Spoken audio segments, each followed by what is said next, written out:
Lisa, how have you been? Okay, but just okay. Were you scared to come see me today? I wasn't scared. I knew, I kind of got over that. Okay, I'm so glad. Only like this morning, because like the week sort of was okay. The weekend was bad. Like my husband and I were fighting, and kind of like the weekend before. Yes. Are weekends harder for both of you? Yes, very much so. But we had kind of a big breakthrough yesterday. So that was very helpful. So then for me to have everything that happened, I wasn't so judging myself on it. Like, oh, see, I ate that and now I'm bad. And because that would never come from me. No. I know that's totally me. Well, isn't that kind of nice, though? That's part of it, too, is that I'm not judging that, right, so you can't even feel bad about it. Right. And I was just like, well, that's, okay, so this is, like, I know I ate stuff that, I shouldn't have ate, whatever. And I was like, okay, but you did, and that's what happened. Yeah, well, then that's what happened. And you have to look at what was going on prior to. Because it's not about that. It's what's happening beforehand that would justify it. Yes, and the fighting does that for me, justifies that for me. So if we're fighting, then I think, and literally I could tell I was like, anything I stuck in my mouth was like, screw you, screw you, screw you. I know it. And it was like, really? I'm like going, who are you screwing? Really? Because this is just not. But then I would stop. I love it. You are so working. You're there. You're going in the direction we want you to. Because I'm like going, what am I doing? It's like, knock it off. So then I would stop and I'd put away whatever I decided I thought I should shove in my mouth, and then I would go and do something. Yeah. You didn't feel like you were hurting or depriving yourself by not getting to eat. It was a choice. It was a choice. Oh my God. Okay, so here's how this works. This is the process. It doesn't just happen overnight. It's a matter of recognizing when it occurs or while it's occurring. And the more you really start to hate that behavior, and this is part of recognizing that you're like, what the hell am I doing? Exactly. Then you're so pissed off about it that you start to like, next time this happens, I'm so not going to do it. Yeah, I was like going, that is not what I'm going to do. Exactly. So when people are like beat themselves up over the behavior, it's like, look, the first part of this process is recognizing what you're doing. Yeah. So because I know for a fact a month ago that would not have occurred in my head at all. Like that I was doing that. I would have just ate obliviously until and then pissed off at your husband and making it his fault. Right. Then really mad at him, and then it's totally his fault that I'm eating. And it's like, okay, I'm going, that is so crazy. So you become the observer. Yeah. You're observing it. Yes. So, and I'm like going, okay, I get I chose what I chose. I get that. Very in my head I get that. There's still some things where I was like going, I don't exactly know why I did that. There's, like a couple of times there's like, why did I decide that was okay? May have been out of habit. Yeah, and that probably was it. Because I was like, I walked in, did what, and I'm like, why did I decide that was, what am I doing? It's just mindless habit. Yes. Those are easy fixes. That was, they really are. And I have found that I should really, I'm like going, I really could do stuff. I've started making my list finally of stuff to do. Because I hadn't. I was like going, I'm so not making that list. Like when you first said, I'm so not doing that. I know, it's like some stupid assignment from your therapist. And I totally get that. I'm not going to do that. And then I thought, well, wait a minute. I actually like to have a list of stuff to do because there is stuff I really actually do want to get done. Yeah. And I end up zoning myself out of everything. Like TV and food. That's my deal. It's like your way of not doing it. Right. And I was like, oh, why would I do that? That's so dumb. Come on! Oh my God, you have no idea how proud I am of you. Oh my God. And I just because it's intrinsic, it's yours. It's not mine.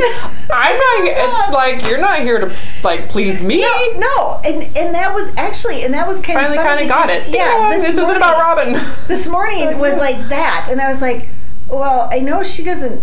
That it's not about her. She's not gonna say anything to me that's. No, you're not doing this for my approval. Right. So that's the other thing. It's I was like going, who am I doing this for? Oh yeah, I'm the one who signed up for. And seriously, I was looking in the mirror. I'm doing this for you.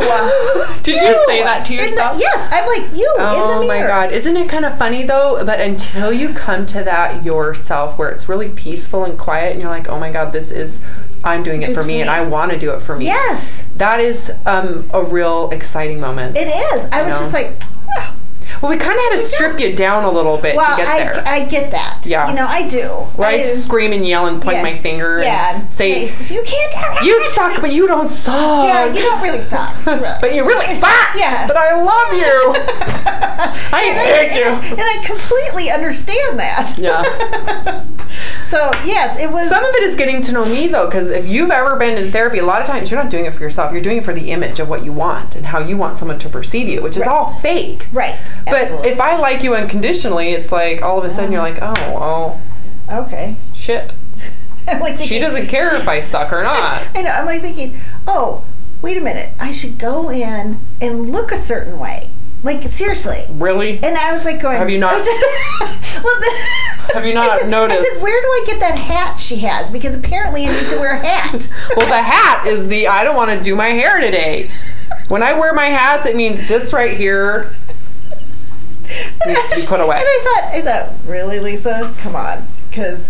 who do you get dressed for? Okay, that'd be me, so I have clothes on my body. Okay, all of this behavior, I think you're now kind of having the out-of-body, it's duplicating the way you were brought up. Yeah. It's almost like I've become your mom and dad. I've become the grandma. I've become... Yes. And it's just like, oh, yeah, I just don't have to do that. No, you don't. Yeah. Which will actually make, when I go on vacation this next month, much more fun. I totally agree. Yeah, it'd be so much more fun. You're letting go of some of the restriction and the letting go. Okay. Sorry. How dare you? Sheesh. No. Disrupting. No, it is. It just because all of that doesn't. Honestly, it doesn't mean anything. Okay, so are you finding that all of this control and like perfectionism that you create for others and yourself is just like, what the hell? Mm-hmm. It's like, is that what it is? It's probably, I'm not sure it's perfectionism. It might be, but I know I have like a control thing. There's an issue, or that like it's got to be a certain way. Whatever that is in my head. Well, what is that certain way fulfilling? That's kind of like, there's a reason why you feel that it's got to be a certain way, and it's usually to hide something or to protect you from something. Yeah, it's probably, I don't know if it's to hide something. It's probably to protect. I don't know, you tell me, because I don't know. I've had people ask me that before, like, what are you trying to protect? And it's just like, I don't know. It may not even be that. It may just be you want control. You want to be the top dog. Yeah, I do like that. I like to be right. I like to have it be, it's like, just do what I say and everything goes great. Yeah. That is the narcissist. That's it. That's exactly how I think. Okay, that's the controller, and we kind of made that connection to your grandma, that she was the same way, and she justified abuse. Yes, and she yelled, and and that was one of the ways that she controlled everybody. Yeah. And then everybody had to back down and do whatever she said. Right. Otherwise, she would create the squeaky wheel gets the grease. Yes. Yeah. Oh my God! And those type of people, how much do you like them? Oh, I know.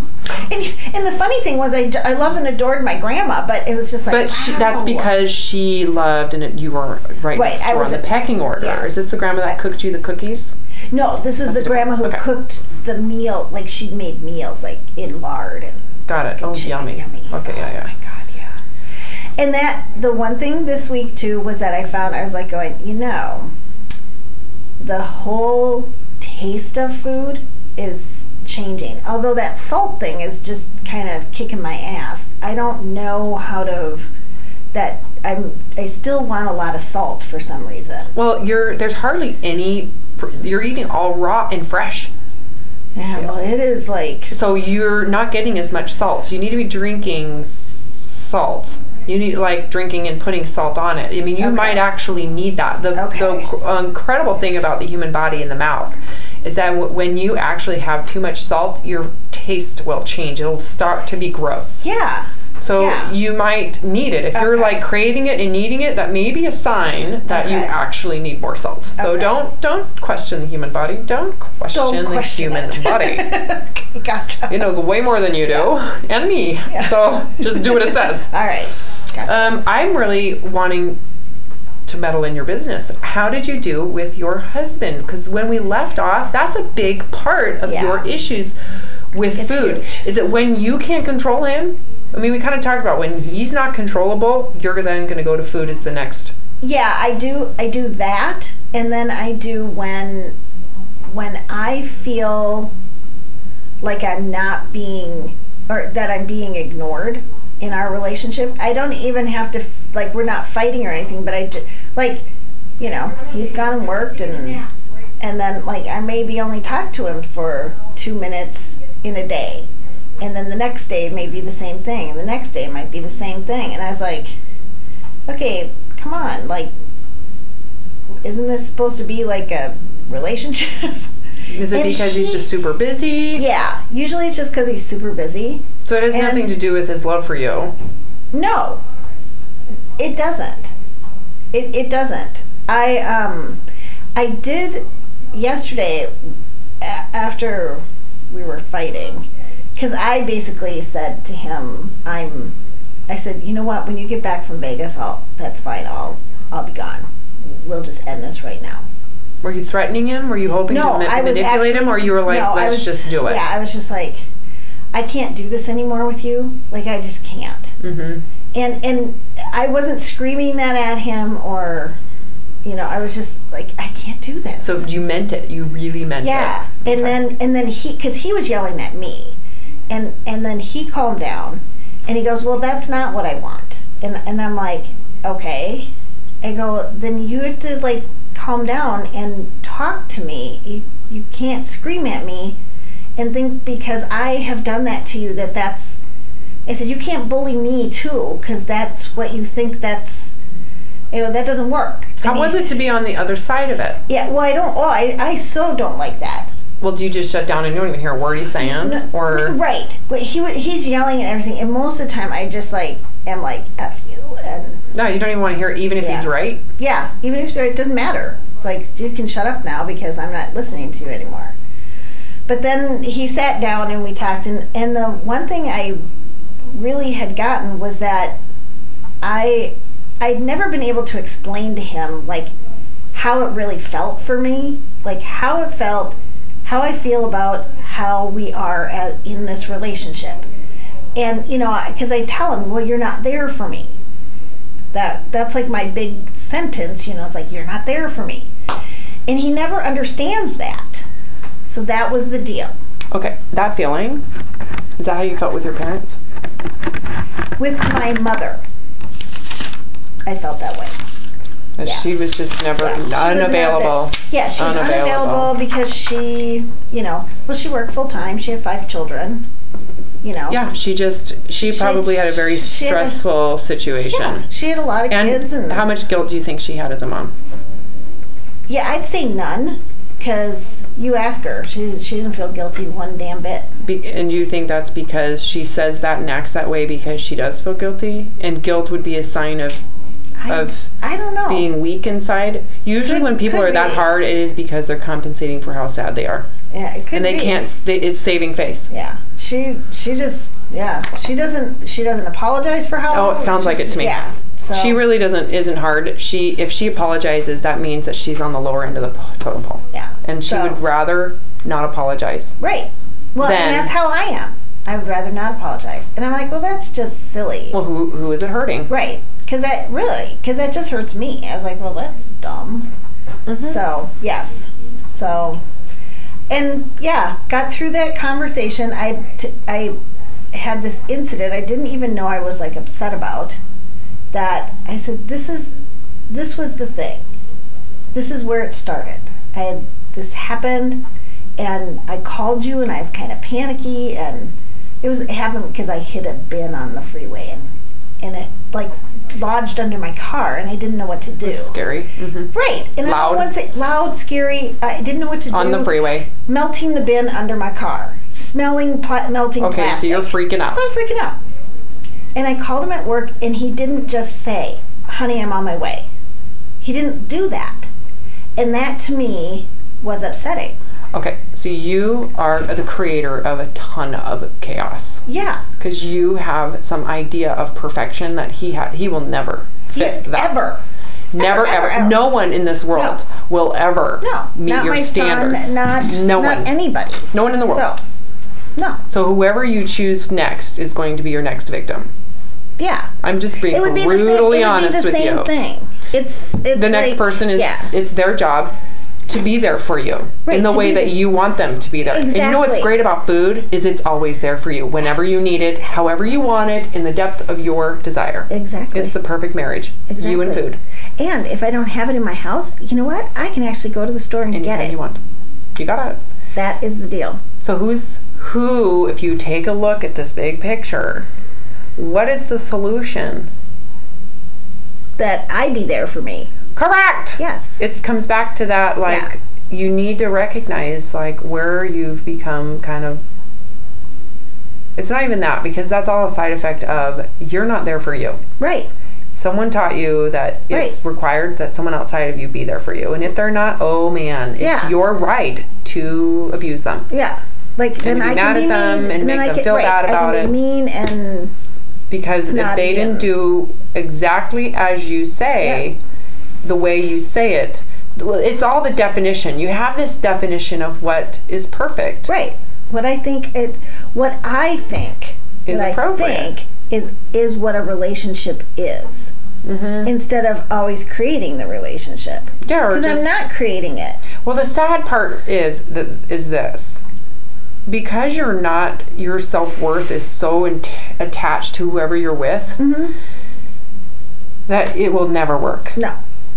Unless you're with someone who is an enabler, and they will just become a smaller and smaller and smaller person inside. And because they'll just do anything you say to please you. And I don't want him to do that. You wouldn't want anybody to do that. I was like, I don't want him to be small and play small. I want to play big. Play big. Be my partner. Play big. Well, the only way to do that is if you actually do it yourself. Exactly. And seriously, over the weekend, especially yesterday, I was like going, I am so the only one who can do that. I know, because you're the one that has this idea. Yeah. But yet you're holding everybody else to the same whacked out standard. Exactly. I could be messing up on so many levels right now because you may have some idea of what you thought this was going to be about. Oh. And I am being totally authentic in who I am, and I'm saying what I feel, and I'm doing the best of what I think is right. Right. Okay. Yeah. How is it that it's different? Is it because when you came in here, was there some standard you thought, I'm spending this much money, this is the standard I'm going to get? And if you did. Oh, no. See, it truly is just in my romantic relationship. What if your romantic relationship was like this? What if it would be way more freaking fun? I know. What if it was? So seriously, it would be way more fun. Seriously, I'm like going, I don't know that I can even imagine that. Okay, if that had happened to you and you were going to call me for help, I'd be like, dude, settle the fuck down. Yes, calm down. Hold on, I'm going to let me fix this. Yeah. Blah, blah, blah. Yeah. How did he respond? Oh. And I'm not going to judge it because it's just him. I know. He goes, oh my God, what am I supposed to do? And he goes, well, I don't know. He goes, I'm at work. I'm busy. And he probably was right in the middle of something. I'm sure he was. He's like, oh my God, I don't know what to do. Yeah. And that was exactly it. He didn't know what to do either. Okay. So have you apologized yet? Yeah, I did yesterday. Okay. Yeah. So you actually came to this on your own. It was still upsetting. Like I was talking to him and I'm crying and I was like, wow, I didn't know this upset me that much. I didn't know that was there. Well, probably because it was backed up from some, like decades of building up. Yeah, and I was like, oh, okay. And then, and I just said, I go, well, I'm sorry that I even did that, like thought that this is how you should have reacted or acted or, whatever, kind of thing. So, and he apologized, because he didn't know what to do. Right. And he's and like, guys love to be the hero. Well, that's the thing. They love to come in and save the day. Yeah. And it probably felt like crap because he really didn't know what to do. And he didn't, and that was the thing even yesterday. He was just like he goes, I didn't even realize that that it was like that for you. Yeah. So he didn't even know. No. Okay, so this no idea. You knew what it was like because you were in that state of fear. He had no idea what state of fear you were in. So how could he have responded like, oh my God, I'm going to be there. Honey, I'll be right there. So it's all just presuming, assuming, believing what you assumed, and then reacting as if your assumption was correct. And then it's always received like, what? Yeah. WTF. Yeah. I mean, really. Isn't that the base of most arguments? Yeah. Between friends, between siblings, between spouses, it's you think this, you believe it to be true, and you react as if it's true, and then the other person thinks you're just a total ass because they don't know the context of your anger and your issues, and they're like, what did I do wrong? And I know, here's the thing, like, I know better. I coach this. I coach this thing where we all have separate realities.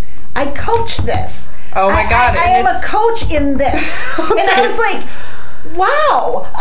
So you caught yourself in your own game. In my own reality, going, why would he even? Why? The problem is that it's your own bias and your own insecurity, so it's hard to deal. Exactly. That's what bias is. That's why you can't use bias in anything that's like research oriented. Exactly. It's like no. Because it's always relative. This is the law of relativity. And how did he know where your relative view was coming from? Exactly. He was just like, I had no clue. And I was like, yeah, I got that now. I got that. I so made that all up in my head.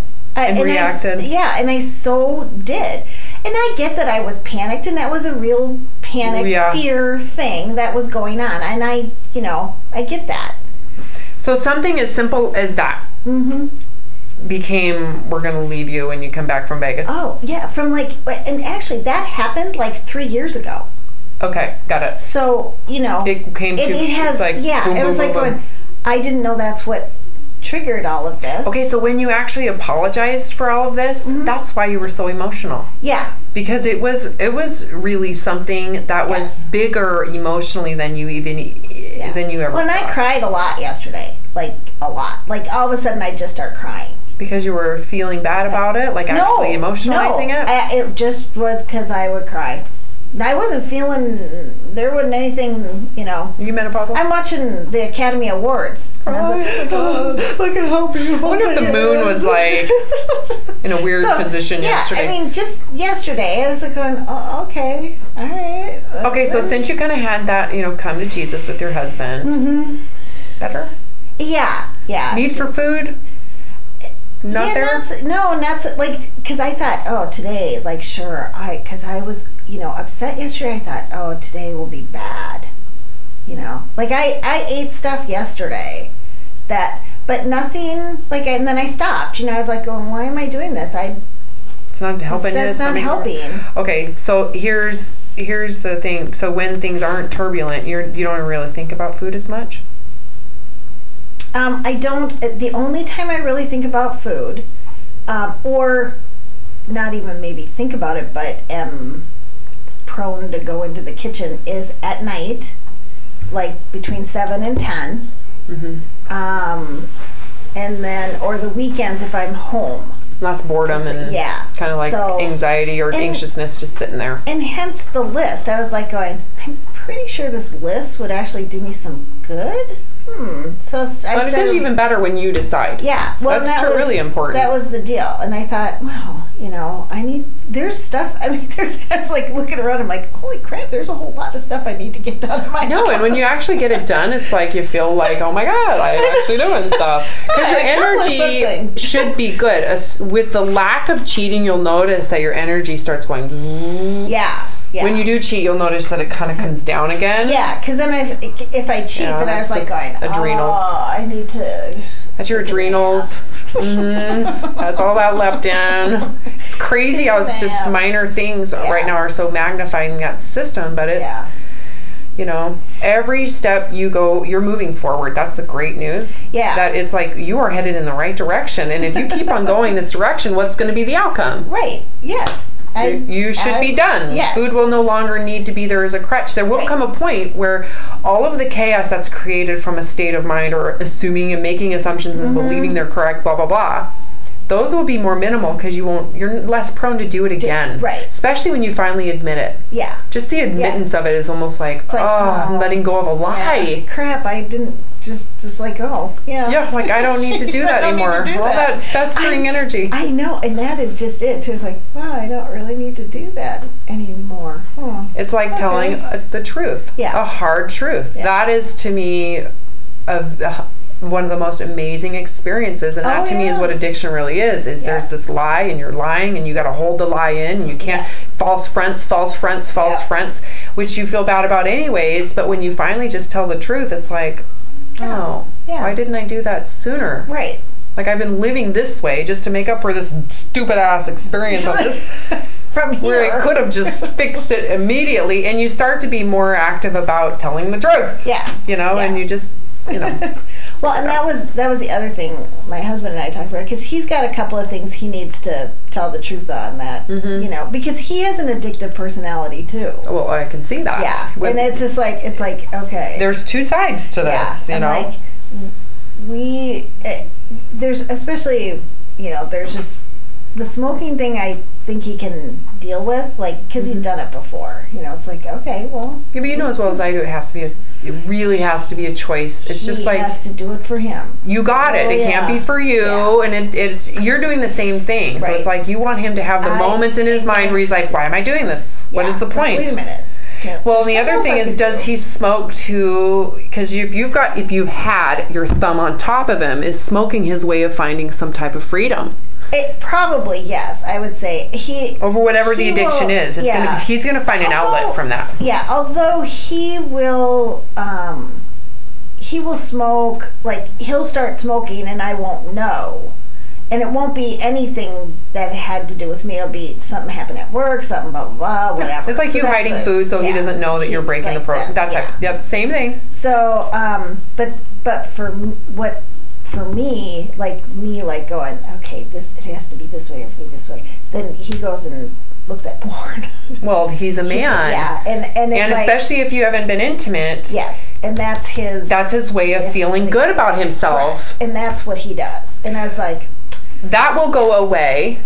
Yeah. When this relationship becomes something that is rewarding in itself, because it won't go away, because right now the relationship he's looking for physically isn't going to come from you. No. Partly because you've gone, hell no, don't touch me. Right. Exactly. And he's going, fine. Yeah.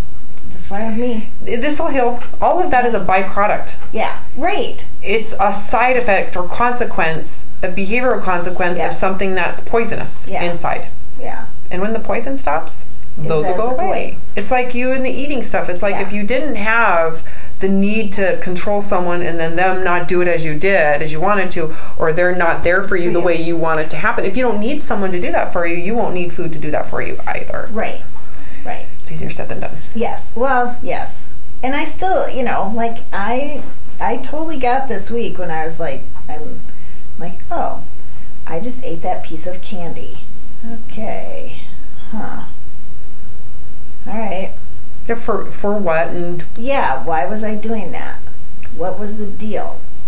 And that's the thing. I was like, okay, that's just because I'm bored. Boredom is a big thing for me. Like and I was like, okay. You might get anxious or a little almost irritable. Oh yeah. But, really, I have always known how to, do something about my boredom. I learned, I learned to meditate. I could go do yoga. I could, I Get could a go project clean. done. Yeah, I could go clean something. You have stuff that needs to be done. Exactly. And so I do know, but yet I will, it's like a pattern that I've done, It's like, oh yeah. I wonder if it's your comfort zone is just really small. Yeah. You know what I mean? It's just kind of gotten smaller and smaller and smaller and smaller. And so even just normal tasks no longer are something you want to do. Oh, That could be some of the adrenal stuff that you're feeling, that fatigue from the eating. That it totally is real. It's not made up, and it's not a character flaw. You have some symptoms of adrenal fatigue. That's caused from excessive leptin. So if you get rid of the leptin, you all of a sudden have more energy.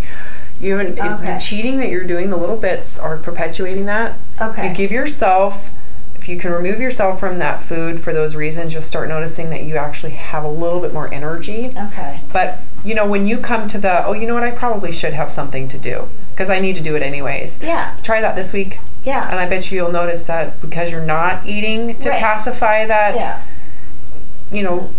comfort zone, then you'll actually feel like you have more energy. Yeah. It's kind of like. Funny thing is, I totally get the whole, I'm not hungry. I totally get it. Yeah, that's the easiest part. Yeah, really. and I was like, oh, I'm not actually hungry. I'm like, well, that is just weird. Because then I actually think, okay, if I'm in the kitchen, am I hungry? That's the thing. And it really makes, because you're not very often, it exposes all of this. Yes. I know it. And I was like, oh. This is, and that's what we want. We want you to be exposed to all of the reasons that you use food for whatever reason you've decided it's there for. Yeah. And then once you've exposed it, do you want to get rid of it? This is the choice part. This is where I don't want to do that. I don't want to eat because I'm pissed off. It doesn't do anything but hurt myself. Right. So you figured that one out. So this is a process of learning. Right. How long have you been on the very low calorie protocol now? Is it 3 weeks? No, just 2. Oh, you are just beginning. You are kicking serious ass. You need to just keep on going. Okay. Each week, I would not doubt by the end that you're perfect on the protocol by the end. And you're laughing because we're thinking, well, that's how it should. But this is not about your weight. Your weight is a byproduct of everything that you've not even known you're doing. Yes. Yeah. You knew, but you didn't quite know why, and so you never really stopped. You just thought, well, I'll wait until I'm so fat I can't handle it anymore, then I'll do another stupid diet just to get down to the weight, and then I'll go back to this behavior, and you just don't know the vicious cycle. And that is so the thing. It's then I go back to the same behavior, and I was like... Well, because you like it, you need it. Yeah, because it was for whatever reason you didn't know. Yeah. But now that you're getting to know it, now you can process through it and actually change the motivation behind everything you're doing. So I don't care how much you lose as much as I know you care, but to be honest with you, you're going to lose weight as a bonus to everything that we're working on. Right. And that, the first week when I did this, I was like, that did not make sense to me. It just didn't. Mm-hmm. I was going, as a byproduct, you lose weight because that's just what happens, because it's a bonus. And I was like, that's bullshit. That's why I'm doing this. Yeah, but now this week I get that.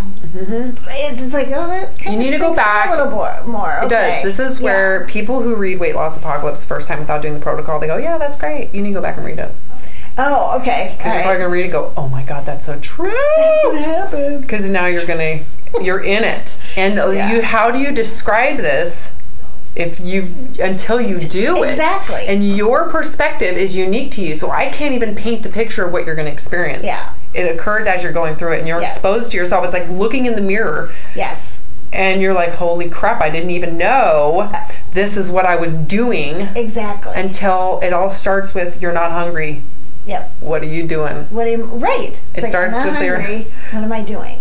Why am I doing this? Exactly. But it starts with the reference point of the body. Yes. Then you can go up to the emotions. And this is just the beginning. When you get into the second phase, or P3, whatever you want to call it, second phase, where the HCG goes away and we bring fat back into the diet, the next hardship is, can you eat less without constraint? Oh, right. because there's no measuring. There's no guide. It is just add fat and see how it affects you. And food tastes a whole lot better with fat in it. Oh, absolutely. So can you do it? So we got to prepare you for that. Yeah. And then once you do that, we get to see where you're at. Sure. Because that to me is a real test. Yeah. Right now we're just learning. And then we go, okay, where are we at? Now let's test reality, see where you're at. And then you can go through another round. And it's kind of like filtering. And eventually it's pure. Yeah. And who knows how many times you're going to need to filter. But it all is relative to how badly you want it. Right. The moment you go, I want to do this, that's the moment we make humongous progress. Because now you're actually doing it with your intention, not mine. Right. And not anyone else's. I know. It's like, oh, I am actually doing this for me. Oh. Wow, that's right. It's motivating. All the motivation. I think it's just... It's a first. Like, that's like a first for me. It's like wanting to quit. Yeah. Someone that goes, I want to quit. And I did that with my smoking. I wanted to quit. Well, there came a point where you're like, I don't like this anymore. Yep, I'm done. I'm going to fix that. And I did it. Yeah, and the one thing too is that when you think of smoking, we kind of make these parallels. There's all sorts of reasons why you'd smoke. It would be habit, it would be social, it would be with a cocktail, it would be, and you kind of knew those obvious things, but how much do you eat that are not obvious yet, but they're becoming obvious? Yes. That to me is such a process that does not happen like this. Yeah. Food is so different in that. So there's mommy issues, grandma issues, grandpa issues, husband issues, sibling issues, your issues. Yeah. It's and society issues. You eat, celebrate, you go eat. Funeral, go eat. Totally. Weddings, go eat. Birthdays.